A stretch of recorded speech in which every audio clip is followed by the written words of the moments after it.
In this video, I'm going to show you how to change the oil in this K12 Nissan Micra.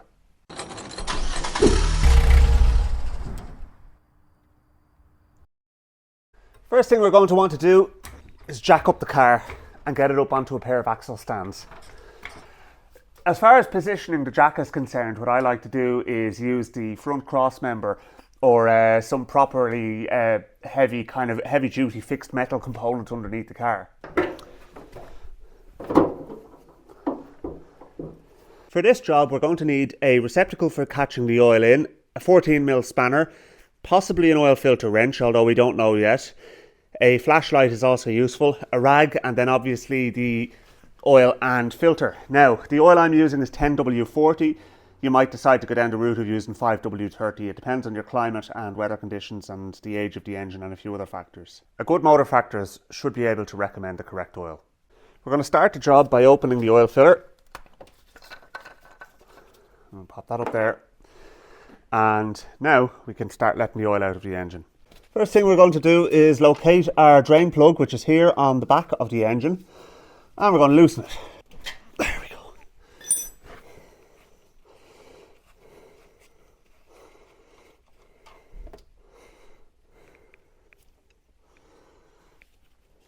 Now we're going to let that drain for a little while. In the meantime, we can work on removing our filter, which is conveniently located up the back of the engine.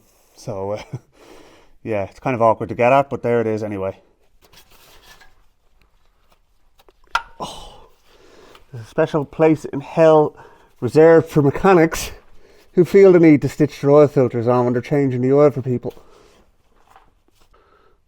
So now the oil filter is down to being hand tight. So we can remove it and let the oil from that drain into our drain pan, which is now underneath again.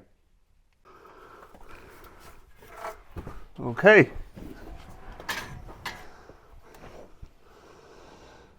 This car was definitely in need of an oil change. So now we're going to put the new oil filter on. This is the new oil filter here. So we'll have a look at it. Get it out of its box, and there's a little plastic cover on top of it. So now, normally what I would like to do is I'd actually like to be able to fill it a little bit up with engine oil, but in this instance we can't really do that. Now, what we do need to do is we need to smear the seal with a little bit of engine oil. In actual fact, this seal looks like it's already wetted with some sort of a lubricant, but in any case, we're still going to do that.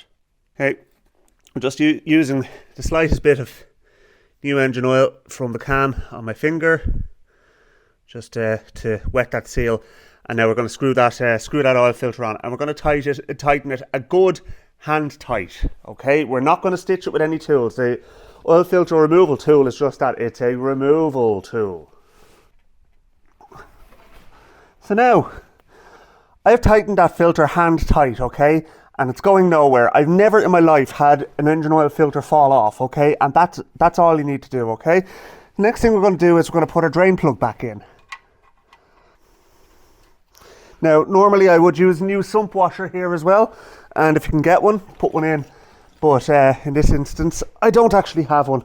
So we'll just give it an extra little pull up and it'll be all right.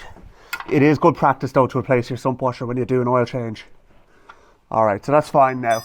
Again, not stitched, but tight enough. So now we're just going to get our rag, clean around the area, get it all spruced up, check everything over. Wipe off any other oil residues that are here as well. And don't forget to remove all of the stuff from underneath the car before you let it down off the jack stand, so your oil catch pan and any tools you've left under there. And do a final check around everything, make sure it's all right as well.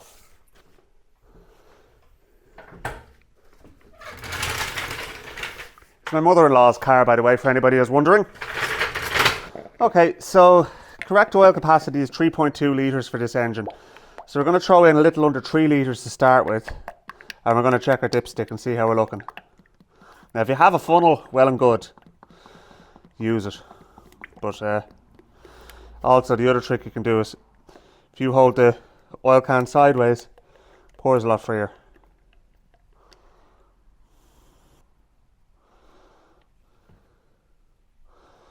Now give that a minute just to find its way down to the sump, and we'll check our dipstick. I'm just going by the graduations on the side of the bottle here, by the way, and then the final kind of top off will be done by using the level on the dipstick. That's the reason why we let it off the jack stands, because if it's not level, you won't get an accurate reading there. Bang on the money.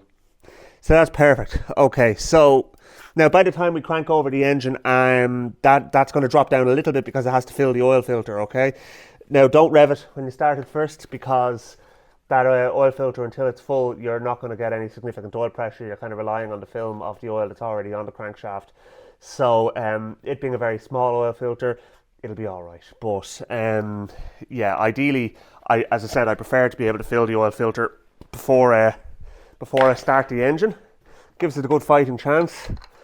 But like on the likes of my MG, for example, I can't do that because of the way the way the oil filter is mounted, with the screw threads facing down, which is kind of annoying. Anyway, right, let's crank it over, get it started up and see how she sounds. And we'll check everything over then.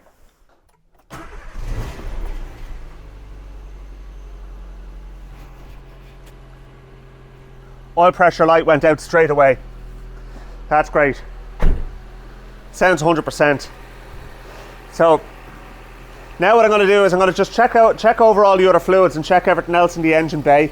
Just while we're here, we may as well. I'm going to just remove a few leaves and stuff like that from in around here.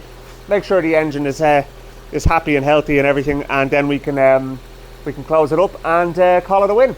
Just going to do a final check over now. So turn off the engine and give it a couple of minutes again for the oil to return to the sump, and we'll check underneath, make sure that it's not piddling out anywhere, which it's not. We'll do a final check on our oil level on our dipstick.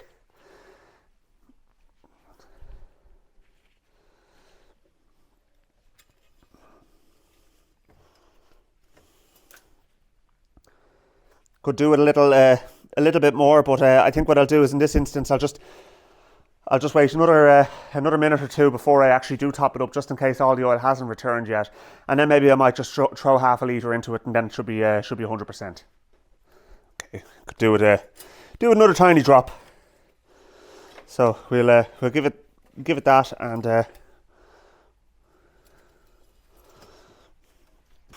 okay, I'm just going to throw another little drop in. Okay, final check of the oil.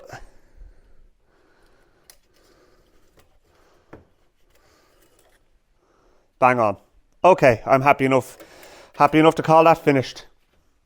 Okay, so last thing to do is to reset the service indicator light. Now you can see there was 6,600 miles flashing on the display there, which meant it was overdue by 6,600 miles.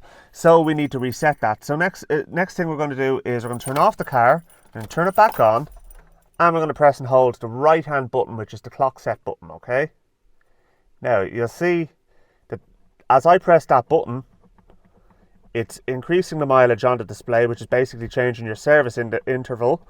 Okay, so we're going to go all the way back around, and it'll eventually come back around to 0, and we're going to go back to 6,000, and that means that the service indicator light will come on at 6,000 miles. So we turn off the ignition, and it's saying 6,000 miles for servicing, and it's not flashing anymore, so that means it's not overdue, and the spanner light's gone off the dashboard. So happy days, that's it done. So anyway, folks, thanks very much for joining me, and I hope you learned a little bit from this video and you're confident in tackling the oil change on your own Nissan Micra. What I would suggest you do, though, is if you're going to do it, just go and buy the cheaper version of the oil filter wrench. Make your life an awful lot easier just to get in under there. If it is hand tight, well and good. I'm finding more and more increasingly they're just not. So yeah, other than that, yeah, straightforward job. Anybody can do it if they have basic tools at home. So I'll chat to you soon. Thanks for watching.